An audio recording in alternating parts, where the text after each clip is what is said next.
Hello बच्चों, let's read the question. Question says SR denote the sum of first R terms of an AP, then S3R minus SR minus 1 upon S2R minus S2R minus 1 is equal to। तो देखिए बच्चों, solve करते हैं यहाँ पे इस problem को। इसके लिए देखो यहाँ पे सबसे पहले हम बात करेंगे यहाँ पे sum of r terms of an AP. ठीक है, sum of r terms of an AP को अगर हम डिफाइन करें तो यहाँ पे जो एस आर है वो कैसे डिफाइन हो जाएगा, ये डिफाइन हो जाएगा R/2। यहाँ से आ जाएगा हमारे पास 2A plus R-1 into D, है ना, इस तरह से डिफाइन होगा ये। क्लियर है। तो यहाँ से देखो R जो है ये क्या हो गया, टोटल टर्म्स को रिप्रेजेंट कर रहा है। ए यहाँ पे किसको रिप्रेजेंट कर रहा है, फर्स्ट टर्म को, और डी जो है वो किसको रिप्रेजेंट कर रहा है, कॉमन डिफरेंस को। क्लियर है। अब हम देखो यहाँ से अगर हम बात करें तो हमें क्या चाहिए, यहाँ पे S3R माइनस अब SR-1, तो हमें सबसे पहले S3R चाहिए। तो यहाँ से हम निकाल लेते हैं S3R, फिर माइनस हमें क्या चाहिए, SR-1। तो देखो S3R को अगर मैं डिफाइन करूँ तो 3R/2 2A plus R 3R-1 into D होगा, है ना। तो यहाँ से मैं इसको ऐसे लिख सकता हूँ 3R/2, ठीक है, into 2A plus 3R-1 into D. और ये जो SR-1 है ये हो जाएगा हमारे पास R-1/2 इंटू, यहाँ से आ जाएगा 2A प्लस R-1 मतलब -1, तो ये हो जाएगा R-2 इंटू डी। क्लियर है। देखो यहाँ से अगर सॉल्व करते हैं तो यहाँ पे एक तो 1/2 हमारे पास कॉमन आ रहा है, सीधे सीधे अगर यहाँ से देखें और इसको सिंप्लीफाई करेंगे तो इसको देखो यहाँ पे कितना बन रहा है, ये बन रहा है हमारे पास, इसको मल्टीप्लाई करेंगे इससे तो ये आ जाएगा 3R इंटू टू ए मतलब 6AR, और 2A, और ये माइनस का R है तो माइनस का 2AR, तो यहाँ से रिमेनिंग बचेगा कितना, माइनस का 2A, माइनस का सॉरी प्लस का 4AR। फर्दर यहाँ से देखेंगे तो यहाँ से एक टर्म आ रहा है हमारे पास -2A, और माइनस से मल्टीप्लाई होगा तो ये कितना हो जाएगा, प्लस का 2A। फिर डी वाले पार्ट को कॉमन ले लेते हैं, डी वाला पार्ट देख लेते हैं यहाँ से। तो यहाँ से आ रहा है हमारे पास डी वाला पार्ट कितना, 3R इंटू 3R-1, तो ये हो जाएगा कितना, 9R² माइनस 3R।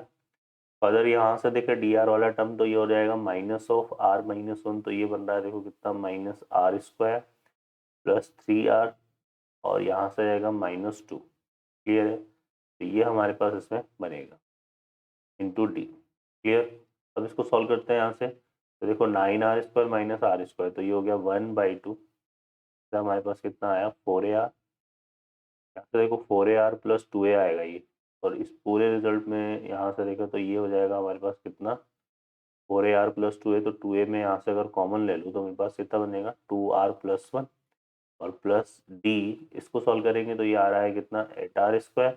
3R से ये 3R कैंसिल हो जाएगा, और यहाँ से कितना जाएगा, -2। क्लियर है ना। तो ये हमारे पास बन रहा है इसमें। और फर्दर यहाँ से देखें तो होल रिजल्ट में से अगर हम 2 को कॉमन ले लें तो 2 को अगर हम कॉमन लेते हैं तो यहाँ से क्या हो जाएगा बच्चों, ये 2 कैंसिल हो जाएगा, और ये बनेगा a इंटू कितना, हमारे पास 2R+1, और यहाँ बचेगा 4R² -1, उसको भी हम क्या लिख सकते हैं, 2R+1 इंटू 2R-, और 2R+1 को अगर हम कॉमन ले लें तो हमारे पास देखो क्या आ गया, S3R minus SR-1 will be equal to, ये आ जाएगा हमारे पास कितना, 2R+1 इंटू ए, और इंटू रिमेन सॉरी, यहाँ पे 2R+1 कॉमन ले लिया ना हमने, तो ये हमारे पास रिमेनिंग कितना बचेगा, A plus 2R-1 into D, 2R-1 into ये बचेगा। अब देखो यहाँ पर ये रिजल्ट है हमारे पास, तो एक हमारे पास रिजल्ट होता है SN-1 इक्वल टू कितना होता है, ये TN के इक्वल होता है। ठीक है। तो यहाँ से अगर मैं निकालूँ S2R-1, तो ये रिजल्ट हमारा आ जाएगा T2R के इक्वल, और T2R मतलब 2R टर्म हमें फाइंड करनी है, तो ये किसके इक्वल होगा, A plus 2R-1 into D के इक्वल। ठीक है बच्चों।